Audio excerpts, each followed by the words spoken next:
Par une nuit d'été, je me suis retrouvé sur un site web que je ne visiterai normalement jamais. La curiosité a pris le dessus, et j'ai même fait des folies en m'offrant leur abonnement premium. Je ne savais pas encore que ces 100 $ seraient le meilleur investissement que j'aurais jamais fait. Alors que je regardais un streaming en direct mettant en scène une femme magnifique et son partenaire masculin tout aussi séduisant, quelque chose me semblait étrangement familier. La femme, qui se faisait appeler Jenna, était en réalité ma femme Kelly. Soudain, ces 100 $ semblaient une aubaine comparée à l'embauche de détectives privés ou à l'achat d'équipements de surveillance. Vous vous demandez peut-être comment je me suis retrouvé dans cette situation. Honnêtement, c'était le pur hasard, un coup de chance qui a révélé l'infidélité de ma femme. Kelly et moi avons une longue histoire. Nous sommes mariés depuis 8 ans, mais notre histoire remonte à l'école primaire. Nous avons grandi dans une petite ville de l'Illinois, où les entreprises de nos familles étaient étroitement liées. Bien que vivant dans différentes parties de la ville, nos chemins se croisaient fréquemment. Je vous épargnerai les clichés des histoires d'amour du lycée et de l'université. Nous avons fréquenté d'autres personnes, mais au fond, nous avons toujours ressenti une connexion. Ce n'est qu'en 3e année à l'université de l'Illinois que nous sommes devenus exclusifs. Peu après, j'ai fait ma demande en mariage, et nous nous sommes mariés environ 18 mois plus tard. Diplôme en gestion en poche, la vie semblait parfaite. Du moins, c'est ce que je pensais jusqu'à cette fameuse nuit de juillet. Bref, continuons. Il y a 3 ans, les parents de Kelly ont pris leur retraite et ont déménagé à Phoenix, en Arizona. Kelly, sa sœur Amber, et ses 2 frères, Tom et Carl Gentry, ont acheté une participation de 48% dans l'entreprise de céréales à Tom Senior. Ils voulaient conserver une participation majoritaire pendant plusieurs années pour soutenir leur croissance avec son financement. Ils prévoyaient éventuellement de réduire sa participation jusqu'à ce qu'il possède 100% de l'entreprise. Amber est mariée à mon ami Walter Swanson, Wally, qui est également cultivateur de céréales. Il gère une ferme qui n'est que quelques centaines d'hectares plus petite que la mienne. Nous vivons assez près les uns des autres et passons beaucoup de temps ensemble. Tom et Carl dirigent ensemble l'entreprise de céréales et Kelly est leur comptable. Amber travaille également dans l'usine, s'occupant des clients et traitant les transactions de vente de céréales, etc. C'est vraiment une entreprise familiale avec plusieurs employés supplémentaires, principalement des chauffeurs de camions et des manutentionnaires de céréales. Pendant la haute saison des récoltes, ils embauchent quelques travailleurs temporaires. Je pense que c'est suffisant comme contexte, alors je vais continuer avec l'histoire de comment j'ai découvert que ma femme s'amusait avec un autre homme sur Internet et ce qui s'est passé après cette découverte. Les 4 enfants de Gentry ont passé énormément de temps supplémentaire pour finaliser l'accord d'achat d'une part de l'entreprise céréalière de leur père. Je n'étais pas très impliqué, mais je savais qu'ils devaient travailler dur pour conclure l'affaire. Il y a eu des réunions avec les banques, avec le département de l'agriculture de l'Illinois, et avec les assureurs. Ils étaient tous épuisés une fois l'accord conclu. Heureusement, tout cela s'est passé en hiver, leur période la plus calme de l'année. Pour moi, c'était après la récolte, donc Kelly n'était pas autant nécessaire à la ferme qu'elle l'aurait été pendant mes 2 saisons les plus chargées. Elle ne faisait pas de travail agricole elle-même, mais avec 2 parcelles de 200 acres de maïs et de soja, ces périodes de l'année étaient extrêmement occupées pour moi et j'avais besoin que Kelly fasse des courses pour moi, etc. Vous comprenez? Comme nous n'étions pas occupés, les filles Kelly et Amber ont décidé de prendre quelques jours pour aller au spa se détendre. Elles ont réservé un séjour de 3 jours dans un spa appelé le Spa Princesse. Les filles sont revenues tellement détendues et ressourcées qu'elles ont décidé de recommencer en juillet après la fin de la saison des semis. L'année suivante, elles ont réservé le week-end à nouveau. C'est pendant ce séjour au spa que j'ai regardé une vidéo en ligne. Mais comment l'ai-je trouvée? Dan Marvel, agent de terrain du département de l'agriculture de l'Illinois dans notre région, est passé lors de son inspection de routine. Kelly et moi connaissions Dan depuis l'université, et il a demandé de ses nouvelles. J'ai mentionné qu'elle était en vacances au Spa Princesse. Dan m'a regardé avec curiosité et a dit qu'il se passait quelque chose d'étrange là-bas qui pourrait m'intéresser. Il a dit que sa cousine y avait travaillé comme masseuse et lui avait raconté des histoires folles sur ce qui s'y passait. Il a dit qu'ils avaient même un site web avec un nom différent. Il ne se souvenait pas du nom exact mais pensait qu'il était lié au plaisir. Je lui ai demandé de quoi il parlait et il a prudemment répondu qu'il ne voulait pas entrer dans les détails mais que je devrais vérifier par moi-même. Eh bien, vous ne me connaissez pas, mais j'adore surfer sur Internet. Je vais en ligne et je cherche des choses intéressantes, et parfois je me retrouve sur des sites web, mais généralement je cherche juste d'autres choses intéressantes. Alors ce soir-là, j'ai fait quelques recherches et j'ai trouvé les plaisirs de la nature. Il n'a pas fallu longtemps avant que je trouve un flux en direct et que le jeu commence. Je pourrais vous raconter tout ce qui s'est passé cette nuit-là, mais pourquoi? Vous savez déjà ce qui est arrivé. J'étais blessé, j'ai pleuré, crié, j'étais en colère, déprimé et j'ai ressenti toutes les autres émotions qu'un homme éprouve lorsqu'il découvre que sa femme l'a trompé. J'ai vite découvert que ce n'était pas la première fois qu'elle me trompait, car le site de Natures avait un dossier d'archives et j'ai pu trouver des vidéos des 2 visites précédentes ainsi que des vidéos des 2 nuits précédentes que Kelly et Amber y avaient passées. Avec un abonnement premium, j'ai pu télécharger chacune des vidéos pour $1,20 supplémentaires chacune. J'ai téléchargé 2 vidéos de leur première visite, 3 de leur deuxième visite et 3 de leur visite actuelle. J'ai téléchargé un total de 8 vidéos d'une valeur de $160. Donc, pour un total de $260, j'avais toutes les preuves dont j'aurais jamais besoin pour divorcer de ma femme. Je n'avais pas encore de plan sur la façon dont j'allais procéder, mais je savais que cela devait commencer immédiatement. Je n'allais pas attendre un mois, 2 semaines ou même 1 semaine pour que cela se produise. Pour moi, plus vite nous nous séparerions, mieux ce serait. Elle avait eu des relations sexuelles avec un autre homme au moins 8 fois et j'en avais la preuve vidéo. J'ai fait plusieurs copies de la vidéo sur DVD et je les ai cachées dans un endroit très sûr. Quand mon père a construit la maison, il a installé un coffre-fort dans le mur, accessible par un panneau caché dans la bibliothèque intégrée du bureau. Une fois les copies en sécurité, j'ai supprimé toutes les références au plaisir de la nature de mon ordinateur et effacé tous les fichiers originaux. À part les copies DVD, il n'y avait plus aucune trace que j'avais des preuves. Une fois tout cela fait, j'ai pris mon téléphone portable et envoyé un message à Kelly sur le sien. Kelly, c'est Jack. Je sais exactement ce que tu fais au Princess Spa et j'ai les preuves pour le prouver. Ne reviens pas à la maison si tu décides de revenir ici. Cette maison n'est plus ton foyer et bientôt je ne serai plus ton mari. C'est fini entre nous. Mon avocat te contactera dans les prochains jours. À ce moment-là, il sera possible d'organiser le transfert de tes effets personnels. Apparemment, Kelly avait éteint son téléphone portable et n'a pas reçu mon message avant le lendemain matin, car je n'ai rien entendu d'elle cette nuit-là. Mais tôt le lendemain, mon téléphone a commencé à sonner. J'ai vu sur l'identifiant que c'était Kelly, alors je n'ai pas répondu. Peu après, je l'ai entendu me laisser un message vocal. Jack, que veux-tu dire, chérie? Je ne comprends pas ce qui se passe, mais pourquoi m'écris-tu des choses aussi terribles? Amber et moi sommes en train de faire nos bagages et je serai à la maison dans quelques heures. Je ne sais pas ce que tu penses que j'ai fait, mais tu te trompes. Je te parlerai quand je serai de retour et nous pourrons en discuter. Je t'aime, Jack. Peu après, mon téléphone a sonné encore et encore. Je n'ai pas répondu, laissant les appels aller sur la messagerie vocale. C'était le même message, presque mot pour mot. Je me demandais si elle avait écrit ce qu'elle allait dire. Quand je n'ai pas répondu à cet appel, un message texte est arrivé peu après. Elle ressemblait à un disque rayé, répétant presque textuellement ce qu'elle avait dit dans 2 messages vocaux. Comme je n'avais pas besoin de lui parler directement, j'ai décidé d'envoyer une courte réponse pour lui faire savoir que j'avais reçu ces messages mais que j'avais choisi de ne pas lui parler. J'ai simplement écrit « Je me demande si ton amant sait de quoi tu parles, ma chère. Si je lui demande, pourquoi ne lui demandes-tu pas de m'appeler et je lui poserai la question. Quant à ton impossibilité de retourner à la maison, c'est ce que je voulais dire. Ne pense pas pouvoir rentrer chez toi, tu ne peux pas. C'est la fin, Kelly. » Je n'ai plus reçu de message texte, mais plus tard dans la journée, Kelly m'a rappelé. Elle a laissé un message. Jack, il faut qu'on parle. Je reste chez Amber jusqu'à ce qu'on parle et qu'on éclaircisse ce terrible malentendu. S'il te plaît, appelle-moi sur mon portable et parle-moi. C'était un dimanche après-midi et je n'ai pas rappelé.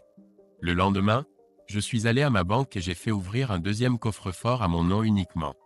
J'y ai mis une copie du DVD ainsi que l'original de notre contrat de mariage. J'ai fait une copie du contrat de mariage pour mon avocat. J'étais sûr qu'il en avait déjà une copie mais je ne voulais prendre aucun risque. À l'heure convenue, Je suis entré dans le bureau de mon avocat et Kelly était assise là. Quand je suis entré, elle m'a regardé et j'ai vu qu'elle avait l'air terrible. Il était évident qu'elle avait pleuré. Ses cheveux étaient en désordre et je pouvais voir les cernes sous ses yeux qu'elle a quand elle ne dort pas assez. Kelly m'a dit « Jack, il faut qu'on parle de ça. » J'ai demandé « Comment savais-tu que j'allais venir ici ?» Elle a répondu « Richard m'a appelé quand tu as pris rendez-vous. » À ce moment-là, Richard Warner, mon avocat, est sorti dans la zone d'accueil et nous a invités tous les deux dans son bureau. Ma colère bouillonnait sous la surface et j'ai dit « Non, Richard, nous n'allons pas dans ton bureau ensemble. Tu as trahi ma confiance en appelant Kelly et j'ai besoin d'une réponse franche de ta part maintenant. Vas-tu me représenter? Moi seul. Tu sais, les avocats sont censés être intelligents, mais ce type devait avoir sa part de cervelle car il a dit « Non, Jack, si ça continue comme ça, je représenterai Kelly. » Il s'est avéré qu'il croyait que l'entreprise céréalière était un meilleur client pour lui que ma ferme. Peut-être était-ce vrai car en plus de l'entreprise céréalière, il avait tous les membres de la famille Gentry comme clients. J'avais ma propre opinion sur cette question et je croyais qu'avec le temps, il comprendrait son erreur. Très bien, Richard, veuillez avoir tous mes documents originaux en votre possession ainsi que toutes les copies de contrats et autres papiers prêts pour 16 heures aujourd'hui. Je viendrai les chercher ou j'enverrai un coursier pour les récupérer. Je veux que vous sachiez que j'apprécie le travail que vous avez fait pour moi par le passé, mais vous faites une grosse erreur, Richard. Je chercherai des services juridiques ailleurs et mon nouvel avocat vous contactera dès que possible. Kelly reste silencieuse tout au long de cet échange, mais demande maintenant d'un ton suppliant. Jack, pourquoi ne veux-tu pas me parler maintenant pour clarifier les choses? Parce que Kelly, il est évident que Richard t'accorde plus de valeur en tant que cliente qu'à moi, et je ne vais pas avoir cette conversation avec toi sans représentation légale et je ne lui fais pas confiance. Richard intervient. Jack, tu sais que j'ai toujours été honnête avec toi, tu n'as donc pas à t'inquiéter. Richard, j'ai beaucoup de raisons de m'inquiéter. On ne peut pas servir deux maîtres, comme on dit, et il est clair qui tu as choisi dans cette situation. De plus, tu as déjà prouvé qu'on ne peut pas te faire confiance quand tu as appelé Kelly ici. Au revoir, mon avocat vous contactera. J'ai entendu Kelly recommencer à pleurer alors que je franchissais la porte. Merde, maintenant je dois trouver un nouvel avocat. Je savais que David Warner, le frère de Richard, était un avocat très compétent et le concurrent de Richard. Je pensais que ce pourrait être un bon choix, mais je ne voulais pas me précipiter sans vérifier. Les avocats, les comptables, les banquiers et les agents d'assurance sont des personnes avec lesquelles il faut être très prudent avant de s'engager. Je me suis rendu compte que la relation client-avocat est la plus importante car elle implique presque toujours des informations confidentielles. Je connaissais plusieurs personnes qui avaient utilisé les services de David, alors j'ai appelé le cabinet d'avocats et demandé s'il avait une liste de références. La secrétaire a dit qu'ils en avaient une et a accepté de me l'envoyer par email. Il y avait 4 de mes amis sur la liste, alors j'ai décidé d'en visiter 3 et d'obtenir leur avis sur le travail de David. Cela n'a pas pris longtemps car chacun des 3 m'a rapidement donné d'excellentes recommandations pour David. Je n'avais aucun doute qu'il gérerait bien ma situation. Je ne suis pas allé voir le 4e ami car c'était Valet et je ne voulais pas l'impliquer puisqu'il était marié à Amber, la sœur de Kelly. J'ai rappelé le bureau de David. J'ai donné mon nom et demandé un rendez-vous après 16h30. La réceptionniste a dit qu'il était occupé jusqu'à 16h30, mais qu'elle vérifierait s'il pouvait me recevoir après. J'ai réalisé qu'il y avait une chance qu'il ne puisse pas m'accepter, mais j'ai décidé d'essayer. Quand elle est revenue en ligne, elle a dit que M. Warner pourrait effectivement me rencontrer à 16h30, mais que la réunion serait courte car il avait d'autres engagements dans la soirée. J'ai accepté et dit que j'arriverais un peu avant 16h30. Elle a dit « Je vous attends à cette heure-là, Monsieur Hagen. Au fait, je m'appelle Samantha. Je suis la femme de David. » À 16h, je suis allé dans le bureau de Richard pour récupérer mes papiers et ils n'étaient pas encore tous copiés. Il était évident qu'il jouait la montre, espérant que je changerais d'avis. J'ai explosé et dit que je devais avoir tous mes documents juridiques dans les 15 prochaines minutes ou mon nouvel avocat les contacterait. Ils ont demandé qui ce serait et je leur ai dit qu'ils le sauraient bien assez tôt. Le bureau s'agitait comme une fourmilière. Je pense que 3 personnes faisaient des copies en même temps et en 20 minutes, j'avais tous les papiers. J'ai quand même réussi à arriver au bureau de David à l'heure convenue, donc je n'ai pas fait de scandale parce que j'étais un peu en retard. Ma rencontre avec David a été fructueuse et il a accepté de devenir mon avocat personnel et d'affaires. Je lui ai demandé si je pouvais garder tous les documents que j'avais pris sous sa garde et il a accepté de les mettre dans son coffre-fort jusqu'à ce que nous ayons réglé les choses. Nous avons pris rendez-vous pour le lendemain, mardi à 9 h du matin, pour examiner tous les documents et élaborer un plan pour mon divorce. Quand j'ai quitté le bureau à 17 h 30, j'ai souri à Samantha et demandé « Eh bien, Samantha, suis-je dans le pétrin ou vos plans pour la soirée sont-ils toujours d'actualité ?» Elle m'a souri en retour et a dit « Vous avez tout fait correctement, monsieur Tazehagen. Notre soirée se déroulera comme prévu. J'aimerais que tous nos clients soient aussi ponctuels que vous, mais s'il vous plaît, appelez-moi Sam. » Merci, Sam, et vous pouvez m'appeler Jack. Le lendemain, David et moi avons examiné tous mes documents commerciaux et contrats. Je ne peux pas en discuter ici, secret professionnel oblige. Tout ce que je peux dire, c'est que David pensait que tout allait bien d'un point de vue commercial. Nous avons interrompu la réunion pour le déjeuner et David et Sam m'ont invité à les rejoindre dans un restaurant local. J'ai accepté et les ai rejoints là-bas car je voulais passer à la banque avant de reprendre la réunion après le déjeuner. C'était un couple charmant et nous avons passé un déjeuner très agréable. J'ai appris qu'ils avaient plusieurs années de plus que moi. David a dit qu'il était dans la même classe que Tom Gentry, mais qu'ils n'étaient pas proches. Je pense qu'ils étaient tous les deux trop compétitifs l'un envers l'autre. J'ai appris qu'ils étaient mariés depuis environ 10 ans et avaient 2 filles, de 6 et 3 ans. Ils m'ont montré des photos et les filles étaient très belles. Elles ressemblaient à ma mère, je pouvais le voir. Toutes deux avaient de beaux sourires comme Sam. Ce déjeuner m'a fait du bien. Il a rendu la transition vers mon nouveau avocat beaucoup plus facile. Mais le côté négatif du repas était que j'ai réalisé que ma partenaire de vie n'était plus là pour moi. David et Sam étaient si formidables ensemble et me rappelaient comment les choses étaient avec Kelly avant que je ne découvre son infidélité. Cela m'a simplement rendu triste et j'ai senti mes yeux se remplir de larmes à plusieurs reprises. David ne l'a pas remarqué, mais j'ai vu que Sam l'avait fait et elle avait l'air inquiète. Après le déjeuner, je suis passé à la banque et j'ai fait quelques changements pour protéger mes actifs. J'ai également pris un chèque de 5 000 $ à l'ordre du cabinet d'avocats de David Warner. C'était une avance pour le travail qu'ils allaient bientôt faire pour moi. David n'avait encore rien demandé, mais je savais qu'il apprécierait le geste. Je suis retourné au bureau à 13 h 30 pour poursuivre notre réunion. Sam a dit que David était au téléphone et m'a conduit dans la petite salle de réunion où nous tenions la réunion. Elle m'a demandé si je voulais un café ou autre chose et j'ai dit que c'était bien. Elle s'est assise à côté de moi sur l'une des chaises et m'a tendu la main. David ne m'a pas dit ce qui se passe, Jack, mais je peux deviner ce qui se passe cet après-midi d'après vos réactions au déjeuner.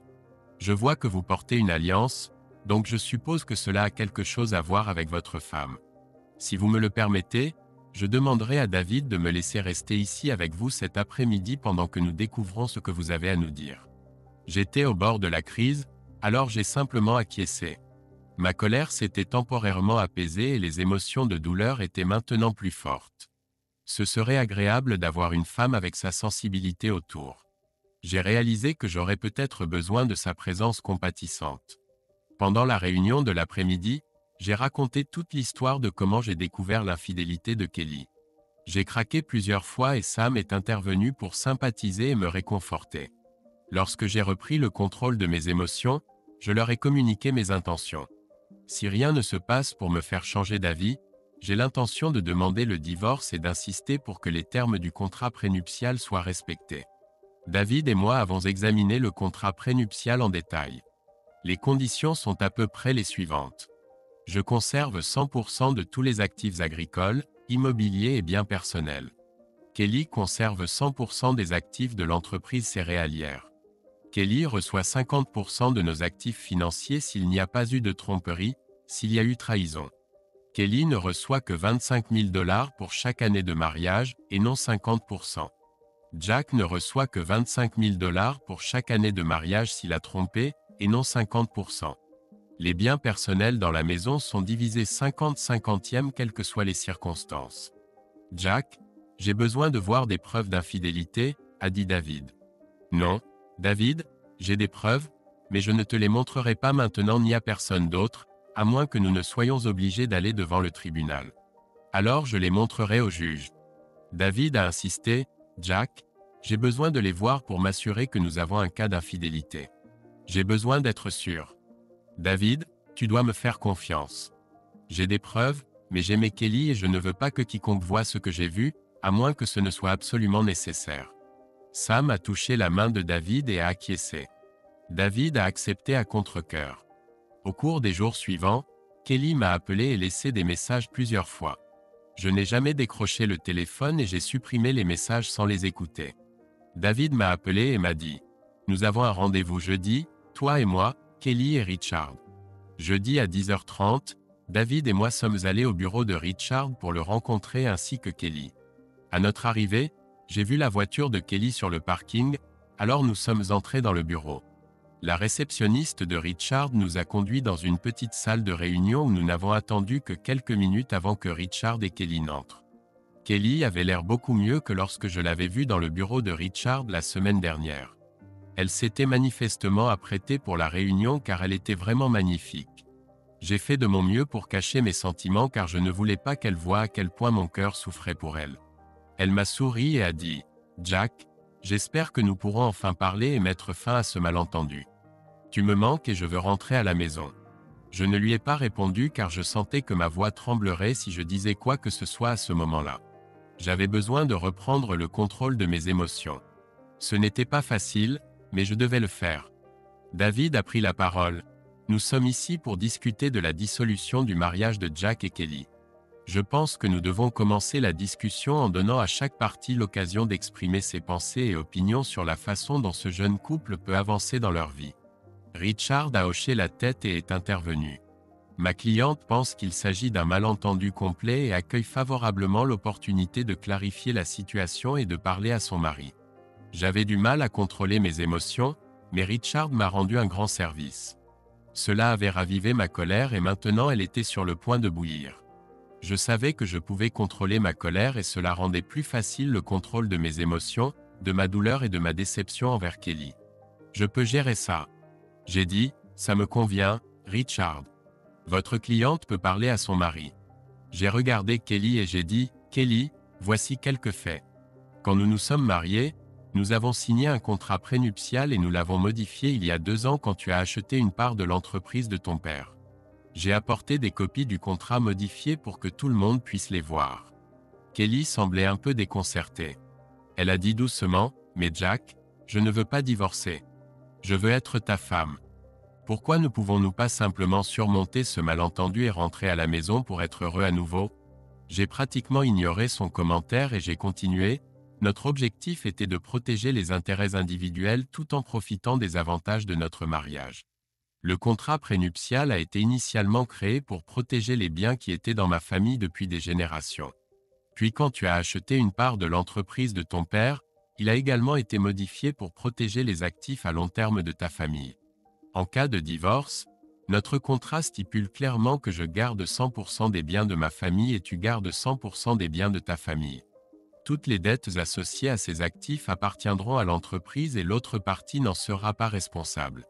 Comme nous travaillons ensemble pour construire nos biens matrimoniaux, notre contrat prévoit certaines distributions d'argent et de biens en fonction des circonstances du divorce. Comme on peut le voir dans ce document, tu as droit à tous tes effets personnels, y compris les vêtements, les bijoux, une voiture et d'autres objets qui n'intéressent pas un homme. De même, j'ai le même droit de mon côté. Tous les autres objets personnels non agricoles tels que les meubles, les œuvres d'art, l'électronique, etc. doivent être divisés en 2. Les biens personnels agricoles tels que les silos à grains, les machines et l'équipement restent entièrement les miens car ils font partie intégrante des opérations agricoles. La distribution monétaire pour toi en cas de divorce est de 50% des actifs financiers, s'il n'y a pas eu d'infidélité. Il y a 2 exceptions à cette distribution en cas de trahison, comme on peut le voir dans le document. Si tu divorces de moi pour cause d'infidélité, la distribution sera telle que je ne recevrai que 25 000 $ pour chaque année de mariage, et non 50%. Si je divorce de toi pour cause d'infidélité, la distribution sera telle que tu ne recevras que 25 000 $ pour chaque année de mariage, et non 50%. Je vais te poser quelques questions, Kelly. Tes réponses à ces questions détermineront si je demande le divorce et sur quel motif.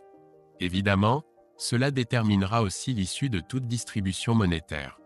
Si notre mariage a une chance de survivre, Kelly, tu dois répondre à chaque question en toute honnêteté.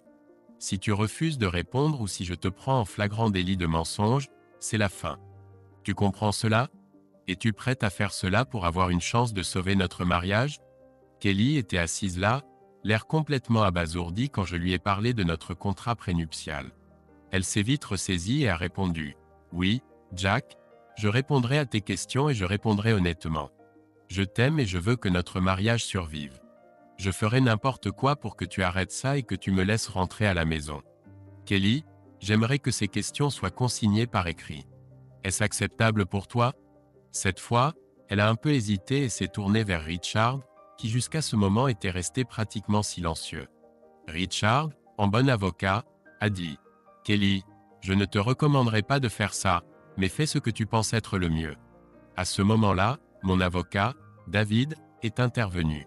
« Eh bien, Kelly, je suis d'accord avec Richard et je ne te conseillerais pas, ni à mon client, de mettre ça par écrit. Mais c'est Jack qui a besoin d'être convaincu, pas Richard ou moi. Alors fais ce que tu penses être juste. » Kelly a dit « Je ferai n'importe quoi pour surmonter ce malentendu. » Alors oui, écrivez-le. J'accepte que toute conversation entre Jack et moi soit enregistrée. David et moi avons apporté un magnétophone et l'avons placé sur la table pour que toutes les voix soient enregistrées. Kelly a demandé « Jack, quelle question as-tu » Kelly, je veux te demander si tu m'as été fidèle. Mais je veux poser cette question sur 3 périodes différentes. La première période va du jour où nous avons juré d'être exclusifs l'un à l'autre jusqu'au jour où nous nous sommes fiancés. M'as-tu été fidèle pendant cette période? Kelly a souri et a dit « Oui, Jack, je t'ai été fidèle pendant cette période. » Elle pensait marquer des points, mais son sourire s'est vite transformé en choc quand j'ai dit « Eh bien, c'est le premier mensonge. Tu n'as même pas pu répondre honnêtement à la première question. Je devrais me lever et partir maintenant, mais je ne le ferai pas tout de suite. Tu veux dire que tu ne t'es pas amusé avec Larry Evandale? 2 jours après que nous nous soyons promis d'être exclusifs l'un à l'autre? C'est ce que tu veux dire? » Larry était le genre de gars, Kelly, qui avait besoin de se vanter. Et il s'est effectivement vanté auprès de moi que tu l'avais invité chez toi un mardi soir quand tes parents n'étaient pas là. Sa dernière phrase avant de partir était « Jack, elle a vraiment adoré ça. Et je suis sûr que j'aurai de nombreuses représentations à l'avenir, peut-être même après que tu l'auras épousée. Maintenant, tu peux probablement deviner qu'il a tout inventé. » Mais étrangement, Amber était à proximité et a tout entendu. Elle est venue me voir après le départ de Larry et m'a dit « Jack, Kelly t'aime et elle ne te trompera plus. » Elle a simplement dit au revoir à Larry « S'il te plaît ne fais rien de stupide. » Tu vois, Kelly, tu m'as déjà menti, mais je peux comprendre pourquoi tu l'as fait, même si je l'ai détesté. Je te pardonne ce mensonge, mais il n'y aura plus de pardon. Désormais, dis la vérité ou fais face aux conséquences. Je ne te faisais plus confiance après cet événement, alors je t'ai surveillé comme un faucon pendant les 6 mois suivants. Durant ces 6 mois, tu n'as rien fait de suspect, et je t'ai demandé en mariage en te donnant la bague qui est maintenant à ton doigt. Je savais que tu espérais probablement que ça arrive plus vite, mais je n'étais pas prêt à te faire confiance, alors tu as dû attendre. Question numéro 2, pendant nos fiançailles, du jour où tu as reçu la bague jusqu'au jour de notre mariage, m'as-tu trompé, Kelly? Elle n'a pas hésité une seconde, disant « Non, absolument pas. » Je savais quelle serait sa réponse, alors j'ai dit « Eh bien, je sais que c'est vrai parce que, tu vois, je ne te faisais toujours pas entièrement confiance. Alors j'ai continué à te suivre toute cette année jusqu'à ce que je sente que je pouvais te faire confiance. J'étais presque sûr que tu m'étais fidèle pendant cette période. » Richard, à son crédit, a demandé une pause. Il voulait parler à sa cliente et lui donner le temps de rassembler ses pensées. Il a remarqué, comme moi, que pendant mon histoire sur Larry Evandale, Kelly avait eu une forte réaction émotionnelle et était au bord de la crise. Il voulait lui donner une chance de se calmer avant de continuer. Nous avons effectivement pris une pause déjeuner et David et moi sommes allés à son bureau, avons récupéré Sam et sommes allés dans un restaurant local pour le plat du jour. Sam a demandé comment les choses se passaient et David a dit « Je pense que Jack s'en sort bien. » Pas grand-chose n'est encore sorti, mais cela a posé les bases pour une réponse honnête aux questions sur la période du mariage. Si elle avoue tout, il voudra peut-être toujours divorcer, mais il pourrait aussi voir qu'elle veut vraiment sauver leur mariage. Ce sera une décision difficile, mais je pense qu'il peut la prendre. Bien sûr, si elle ment, alors Jack devra décider quoi faire ensuite. Sam m'a regardé et son intuition féminine s'est manifestée, et j'ai su qu'elle voyait ma douleur. J'ai souri faiblement et dit « C'est très difficile. Pourquoi les gens font-ils des choses si stupides et causent-ils tant de souffrance dans leur vie et dans celle de ceux qu'ils aiment ?» Elle a posé sa main sur la mienne et dit « Si nous avions connu Jack, nous aurions pu les gifler avant qu'ils ne puissent faire une chose aussi stupide. » Bien sûr, cela m'a fait rire, ainsi que David. Même pendant cette période difficile, je pouvais rire. Je pense que c'est un témoignage de la résilience de l'humanité. Les gens pleurent aux funérailles, mais ils rient aussi. Je pense que les gens pleurent pendant les divorces, mais ils peuvent aussi rire. J'ai souri à Sam et dit « Merci Sam, j'en avais vraiment besoin. » Elle a simplement hoché la tête. Un peu après 13 heures, nous sommes retournés au bureau de Richard et avons rencontré Kelly. Avant de poser la question suivante, j'ai rappelé à Kelly « Tu dois répondre à ces questions en toute honnêteté. Si tu mens sur quoi que ce soit, ce sera la fin de cette réunion et il n'y aura plus d'espoir pour notre mariage. Tu comprends ?» Kelly a dit « Oui, je comprends et je dirai la vérité. » Kelly, ai-je demandé, depuis notre mariage jusqu'à maintenant, m'as-tu déjà trompé? J'ai vu des larmes se former dans ses yeux et j'ai eu tellement de peine pour elle parce que je savais à quel point cela devait être douloureux pour elle. Mais je ne pouvais pas la consoler ou la laisser s'en tirer. J'avais besoin qu'elle se soucie suffisamment de notre mariage pour tout avouer. Je ne savais pas si je pourrais arrêter ce divorce si elle disait toute la vérité. Mais je saurais que si elle disait toute la vérité, elle se soucierait assez pour essayer de sauver notre mariage. « Oui, Jack, je t'ai trompé, » a-t-elle répondu. Elle a posé sa tête sur ses bras croisés sur la table et a simplement sangloté. « Je suis tellement désolé, Jack, peux-tu me pardonner ?» J'ai demandé à Richard et David de quitter la pièce parce que j'avais encore quelques questions pour Kelly et je ne voulais pas l'embarrasser devant ces hommes. Ils ont tous deux protesté, mais j'ai insisté pour que David parte et Kelly a fait signe à Richard qu'elle voulait aussi qu'il parte. J'avais son aveu d'infidélité sur bande. C'était tout ce dont j'avais besoin pour le procès et je ne voulais pas que le reste des questions et ses réponses soient enregistrées, alors j'ai éteint l'appareil. Kelly, réponds à ces questions. Quand, où, qui et pourquoi? Elle a sangloté plusieurs fois. Jack, je suis tellement désolé, c'est arrivé ce week-end au spa Princier. L'un des massothérapeutes est celui avec qui j'ai trompé. Je ne sais pas exactement pourquoi c'est arrivé, Jack. Je pense que c'était juste les passions du moment qui ont pris le dessus. Amber et moi avons tellement apprécié la journée et après un merveilleux dîner, nous avons toutes les deux décidé de prendre un massage avant d'aller dormir. Mon massothérapeute était Mario. J'étais allongé sur la table de massage sur le ventre. Mario a commencé le massage et ça faisait tellement de bien.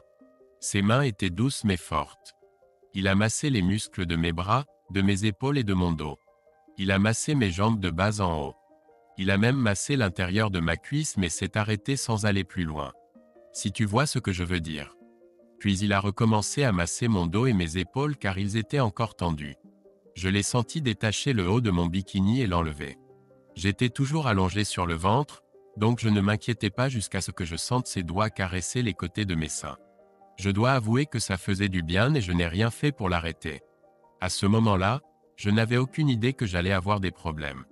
À ces mots, elle s'est remise à pleurer. Jack, si je pouvais revenir en arrière, je n'aurais jamais laissé cela se produire et nous n'en serions pas là maintenant. Tu dois me croire. Bien que ce fût difficile pour moi d'entendre tout cela, je voulais entendre son histoire. Pas par luxure ou désir d'être excité, mais parce que je voulais savoir ce qu'elle allait me dire. Continue, Kelly, dis-m'en plus. Après qu'il ait caressé mes seins, j'ai senti ses lèvres sur mon dos et ça a commencé à allumer un feu en moi. Mon Dieu, Jack, je suis tellement désolé et je ne sais pas quoi dire, mais s'il te plaît, pardonne-moi. S'il te plaît. Je suis resté assis un moment, espérant qu'elle continuerait, mais elle n'a plus dit un mot, elle est juste restée assise la tête baissée en sanglotant. Finalement, elle a relevé la tête et m'a regardé d'un air interrogateur. Jack, y a-t-il un espoir que tu me pardonnes? Je ne voulais pas que ça ressemble à un tribunal, mais en fait c'en était un, alors je lui ai demandé, Kelly, est-ce la vérité? Toute la vérité et rien que la vérité. Elle m'a regardé avec ce que je décrirais comme un regard étrange. C'était un regard d'étonnement. Il y avait une question dedans, mais elle ne pouvait pas la poser. C'était ce regard qui disait « Je me demande ce qu'il sait ». Finalement, elle a dit « Oui, Jack, c'est ce qui s'est passé. Je suis tellement désolé. » Mon cœur se brisait à ce moment-là et contre toute attente, j'ai réussi à cacher à la fois la douleur de sa trahison et la colère face à ses mensonges, et à garder mon calme. Je me suis levé de la table, j'ai marché vers la porte et j'ai rappelé David et Richard dans la pièce. J'ai regardé les deux hommes et j'ai dit « Cette réunion est terminée. » Sur ce, je me suis dirigé vers la porte et je me suis retourné. « Kelly, je demande le divorce pour cause d'infidélité. Les termes du contrat de mariage seront respectés. » Elle était choquée et a demandé « Mais pourquoi Jack ? J'avoue avoir trompé et je te supplie de me pardonner et de continuer notre mariage. S'il te plaît, Jack, s'il te plaît. Je t'aime tellement.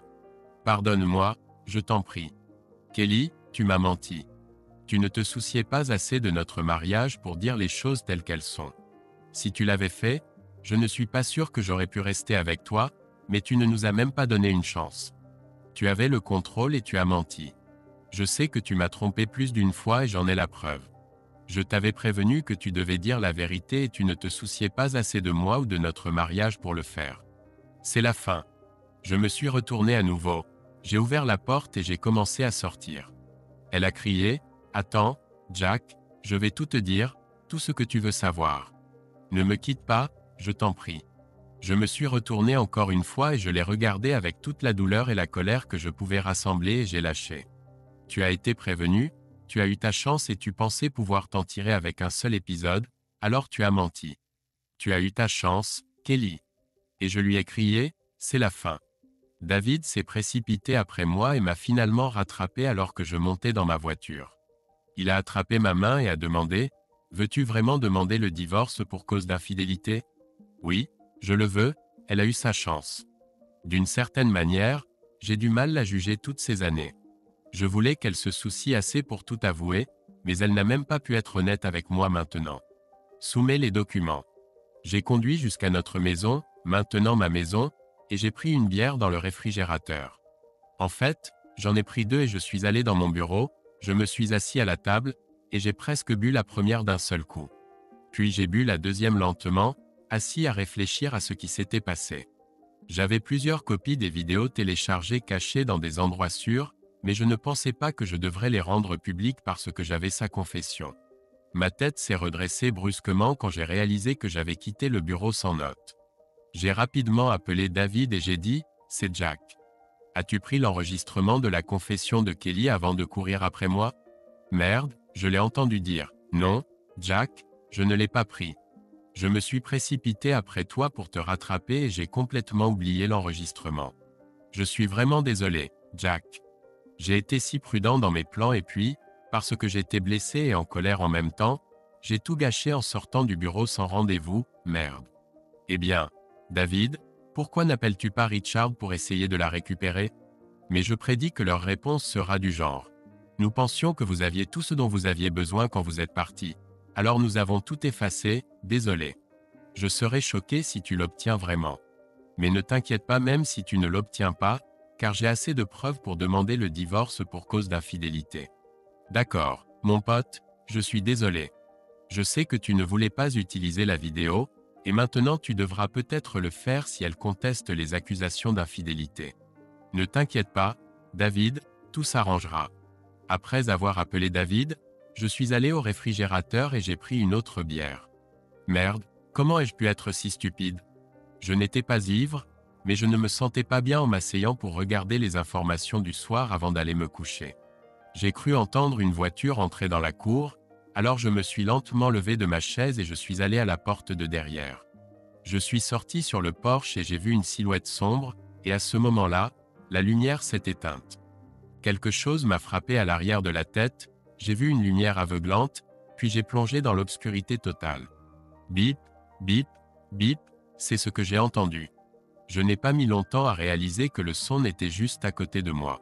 J'ai ouvert les yeux et j'ai essayé de tourner la tête vers la droite pour voir ce que c'était quand une douleur terrible m'a traversé.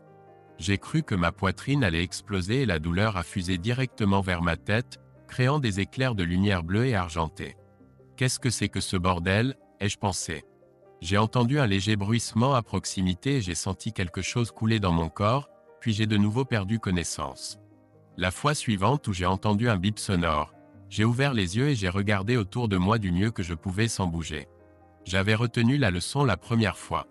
J'ai vu une infirmière assise sur une chaise à côté de moi. J'ai essayé de tourner à nouveau la tête, lentement cette fois, mais je n'ai pas pu.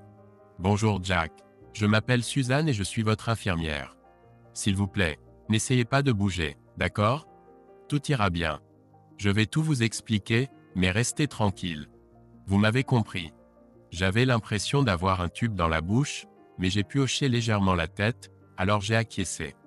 Jack, je dois aller dire au médecin que vous avez repris conscience et je reviendrai bientôt, d'accord? Encore une fois, j'ai hoché la tête pour montrer que j'avais compris. J'ai finalement réalisé que je devais être blessé et à l'hôpital, mais je ne pouvais me souvenir de rien sur ce qui s'était passé.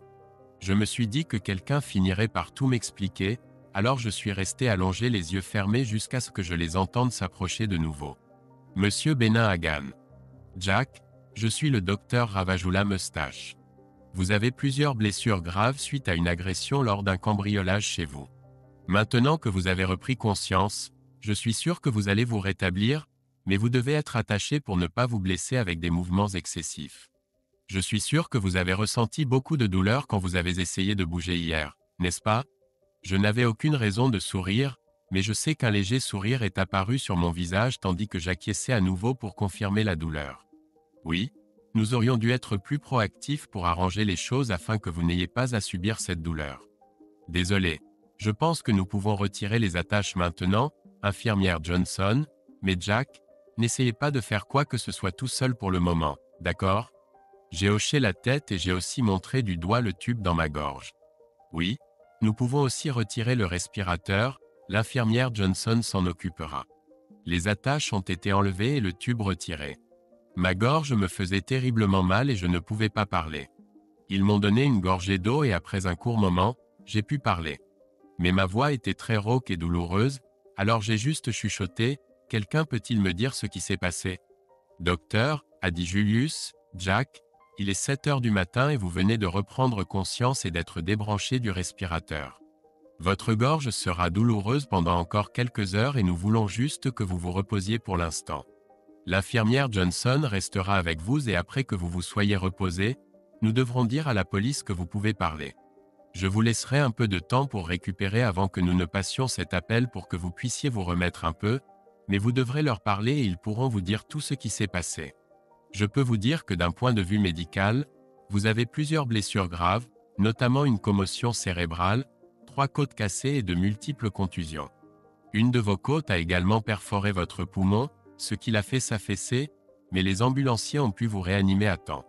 Et après avoir réparé les dommages à votre poumon, nous avons pu le remettre en état de marche.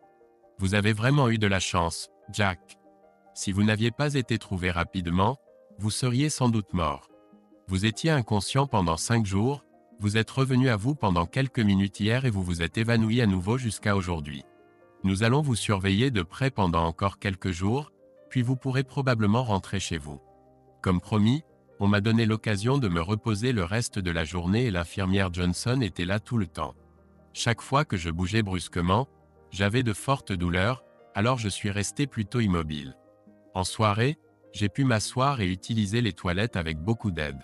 Suzanne, l'infirmière Johnson et moi avons passé du temps à discuter et j'ai appris qu'elle avait 3 ans de moins que moi à l'école. Son nom de jeune fille était Suzanne Fisk et elle avait épousé Chad Johnson avec qui elle avait une fille de 3 ans, Emily.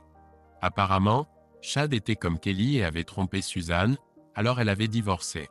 Je lui ai raconté ce qui se passait avec Kelly et bien sûr, elle était très compatissante. Le lendemain matin, 2 détectives, Harold Robbins et Josh Carter, sont venus me voir très tôt.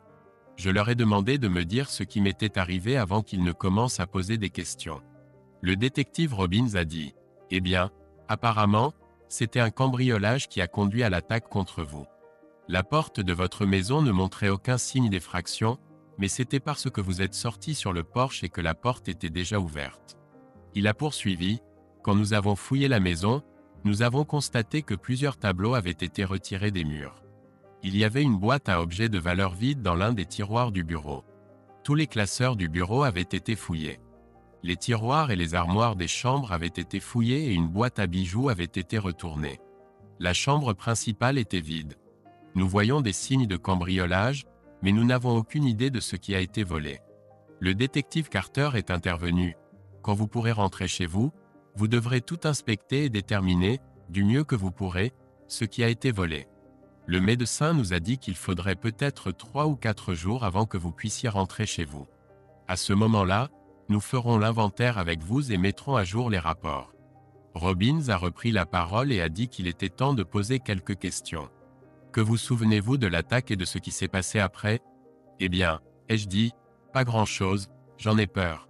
J'avais bu quelques bières et je regardais les informations du soir quand j'ai entendu une voiture entrer dans la cour.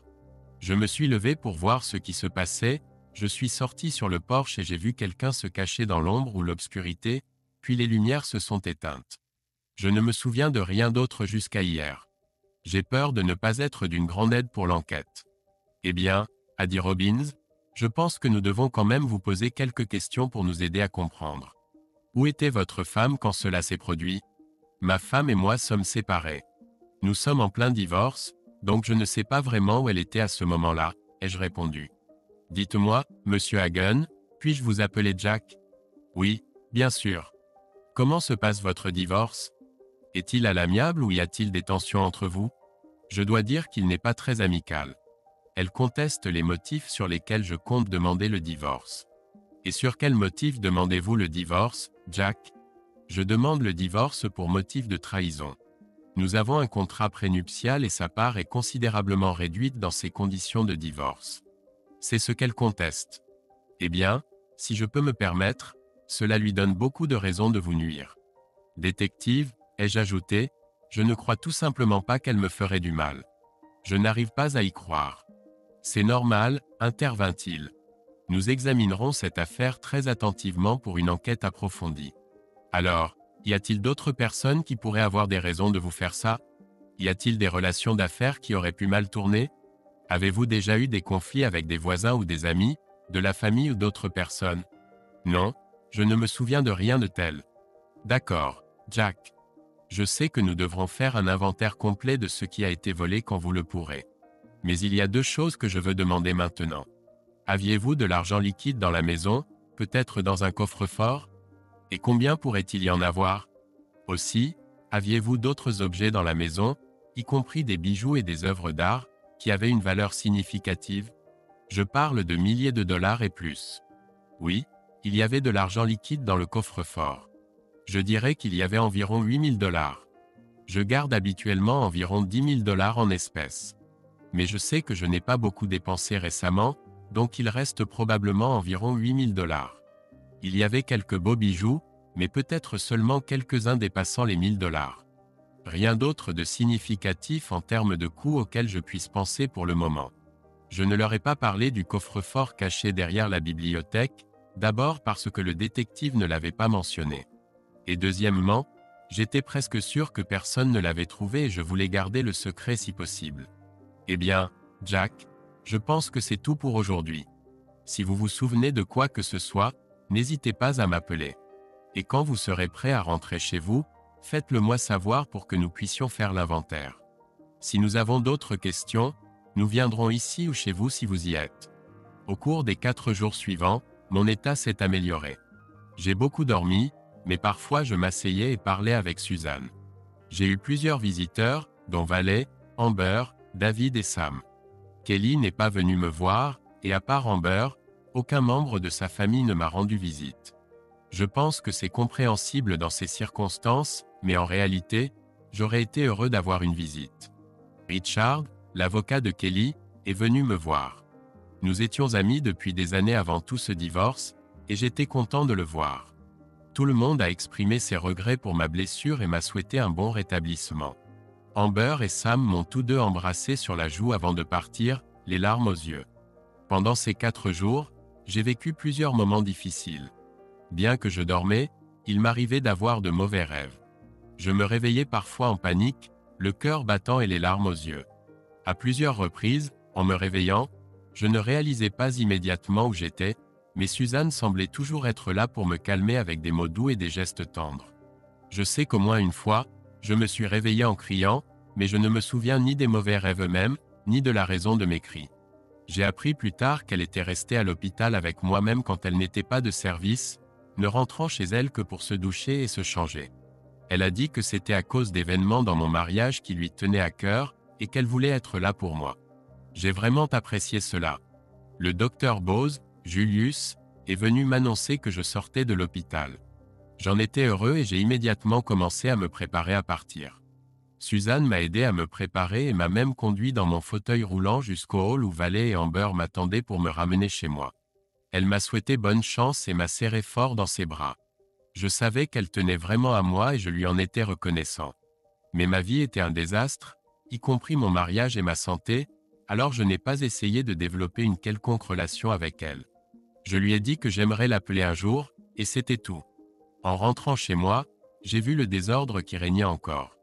Valet et Amber m'ont proposé de m'aider à tout remettre en ordre, mais je leur ai dit que je voulais laisser les choses telles quelles jusqu'à ce que je les examine moi-même. Je leur ai promis que je les appellerais quand je serais prêt. Ils ont accepté à contre-cœur et m'ont laissé seul. La première chose que j'ai faite a été d'aller dans le bureau et de vérifier le coffre-fort derrière la bibliothèque. Tout était là, y compris une somme d'argent assez importante, des certificats de dépôt, et des actions et obligations. Il était évident que personne n'avait trouvé le coffre-fort, sinon ces objets auraient également été volés. Le DVD de l'infidélité de Kelly s'y trouvait aussi. J'ai regardé autour du reste du bureau, et à part l'argent liquide, mon ordinateur portable et quelques estampes numérotées de Terry Redlin représentant la faune, rien ne semblait manquer. J'ai remarqué que des relevés bancaires et de cartes de crédit étaient étalés sur la table, donc j'étais sûr que quelqu'un les avait examinés. J'ai appelé ma banque et ma compagnie de cartes de crédit pour les alerter que mes numéros de compte avaient peut-être été compromis et leur ai demandé d'être vigilants quant à toute activité suspecte. Après quelques semaines, l'enquête sur le vol et l'agression avançait lentement car la police n'avait aucune preuve tangible à relier à qui que ce soit. Les détectives Robbins et Carter m'ont fréquemment tenu au courant de l'avancement de leur travail, mais jusqu'à présent, aucune nouvelle piste n'avait émergé. Ils ont mentionné que comme rien de valeur n'avait été volé, il était impossible de tracer des objets via des receleurs, comme cela se fait parfois dans les crimes. Lors du dernier appel, ils ont dit que l'affaire serait classée à moins que des preuves significatives n'apparaissent. Au début de l'enquête, ils ont posé des questions sérieuses sur Kelly et moi. J'ai été ouvert et honnête avec eux la plupart du temps. Une chose dont j'étais très sûr, c'était que Kelly ne pouvait pas me faire de mal, et pourquoi volerait-elle des choses qu'elle obtiendrait dans un divorce? Je pense que les détectives étaient d'accord avec ce raisonnement, et ce fut la fin de l'affaire concernant Kelly. J'ai ouvert de nouveaux comptes bancaires et commandé de nouveaux chèques car je pensais que mes anciens comptes avaient pu être compromis. Heureusement, il n'y avait aucune activité que je ne pouvais pas expliquer, mais je me sentais quand même plus en sécurité avec de nouveaux comptes. J'ai acheté un nouvel ordinateur portable et tout réorganisé dans le bureau. J'étais de nouveau opérationnel. Je me suis assis pour payer quelques factures qui s'étaient accumulées pendant que j'étais inconscient et je suis tombé sur une facture de Reds Inc. Une ampoule s'est allumée dans ma tête. Reds signifie Remote Electronic Data Storage Solution. J'avais un système de vidéosurveillance pour ma propriété. Il couvrait la maison, les greniers et le hangar à moteur. Le flux vidéo allait vers un ordinateur dans mon bureau des céréales à côté du séchoir à grains. Chaque soir, ce flux était téléchargé chez Reds comme sauvegarde des données. Il le stockait et je payais des frais mensuels basés sur la quantité de données. Chaque mois, je supprimais les données les plus anciennes pour garder les coûts gérables. Je n'avais rien supprimé depuis le cambriolage. J'avais une vidéo. Je suis immédiatement allé sur le site web de Reds et j'ai sélectionné le jour du cambriolage dans les archives, puis j'ai téléchargé toute la journée sur mon ordinateur portable pour la visionner. J'espère que la qualité sera suffisante pour identifier qui m'a attaqué et volé. Si c'est bon, je le copierai sur DVD et le donnerai aux détectives Robbins et Carter. Cela relancera l'enquête. En parcourant la journée, j'ai réalisé qu'il n'y avait rien que je puisse donner aux détectives et j'ai compris qu'ils ne résoudraient jamais ce crime. Le reste des factures a été payé et j'ai commencé à planifier comment je pourrais avancer dans ma vie. J'ai décidé de contacter un vieil ami de l'université qui travaillait pour Cargill, l'un des plus grands négociants en céréales aux États-Unis. Grâce à lui, j'ai organisé une réunion avec les responsables des acquisitions de leur entreprise. C'est incroyable comme les relations personnelles peuvent accélérer les choses. Environ 2 semaines plus tard, j'ai finalisé mes plans avec Cargill et je suis parti pour Las Vegas. J'ai fini par voler jusqu'à Phoenix pour affaires, puis je suis allé à Vegas pour jouer. 2 jours plus tard, je suis rentré chez moi et j'ai commencé à mettre en œuvre tous mes plans. J'ai appelé David et lui ai demandé de contacter Gentry Grain pour me fixer un rendez-vous avec Kelly, ses frères Tom et Carl, et sa sœur Amber. Je lui ai dit de mentionner qu'avec le divorce imminent, les réserves de céréales exigées par l'État ne seraient plus suffisantes car il ne pourrait plus inclure mon grain stocké là-bas. J'ai demandé à David de leur dire que je voulais m'asseoir et discuter de la situation avec eux pour trouver une solution. Je pense que David les a choqués car ils ont immédiatement accepté de me rencontrer. Apparemment, ils n'avaient pas pensé à ce qui se passerait si mon grain n'était plus inclus dans les calculs. Je suis entré dans le bureau et les ai salués. Bonjour, Tom, Carl, Amber, Kelly. Je pense que vous comprenez l'une des raisons pour lesquelles j'ai estimé nécessaire de m'asseoir et de résoudre certains problèmes. Tom a commencé à dire quelque chose, mais j'ai levé la main et dit « Je pense que j'ai initié cette réunion et je vous suggère à tous de simplement vous asseoir ici et d'écouter ce que j'ai à dire avant de faire des commentaires. Franchement, je pense que ce serait dans l'intérêt de tous. Tout d'abord, j'aimerais clore la question du divorce si possible. Désolé pour le sarcasme, Kelly. J'ai placé la version finale des papiers du divorce devant Kelly et dit « S'il te plaît, signe ». Elle a dit « Jack, je ne veux pas divorcer. Quoi que tu penses que j'ai fait, ça ne vaut pas la peine de jeter toutes les bonnes années que nous avons passées ensemble. J'espère que tu pourras me pardonner et que nous pourrons régler nos problèmes. Je ne veux certainement pas discuter de cela ici devant mes frères et ma sœur. Kelly, nous allons conclure maintenant. Il n'y a pas de lendemain pour notre mariage et plus vite tu signeras ces papiers, plus vite nous pourrons passer à autre chose. » Son visage devint rouge et elle lâcha. « Eh bien, si tu insistes pour divorcer, je continuerai à contester l'accusation d'infidélité. C'est le moins que tu puisses faire pour moi. » Je savais qu'elle prendrait cette voie, mais j'étais, bien sûr, prêt à y faire face. Si tu décides de me combattre sur l'accusation d'infidélité, Kelly, je n'aurai pas d'autre choix que de présenter ce DVD comme preuve au tribunal. Et je jetai une copie du DVD sur la table avec les papiers du divorce. Si tu te demandes ce que c'est une vidéo des 8 fois, oui, j'ai bien dit 8, où tu m'as trompé au spa. Le visage d'Amber devint rouge et elle fusilla Kelly du regard. Tu n'as pas fait ça? Kelly, comment as-tu pu? Tu m'as dit que tu avais fait la même chose que moi quand ils t'ont approché et que tu les avais rejetés. Comment as-tu pu faire ça à Jack? Oui, Amber, elle l'a fait. Signe les papiers du divorce maintenant, Kelly, ou j'irai au tribunal avec ceci. Je ne vais plus me soucier de toi. Je vis que Tom et Carl étaient également sous le choc et qu'Amber pleurait silencieusement pendant que Kelly signait les papiers du divorce. Je lui en laissai une copie et mis le reste dans ma serviette. Kelly avait l'air hébété et les larmes aux yeux. Je ne sais pas pourquoi, mais ça n'avait pas d'importance. Je pouvais voir qu'elle était choquée que j'aie des preuves de multiples infidélités, mais ce n'était pas tout. Maintenant, passons à une autre question concernant le grain. Je vois que vous êtes tous choqués par ce que je viens de vous dire, alors je vais essayer d'en finir rapidement, mais malheureusement, cela va aggraver les choses.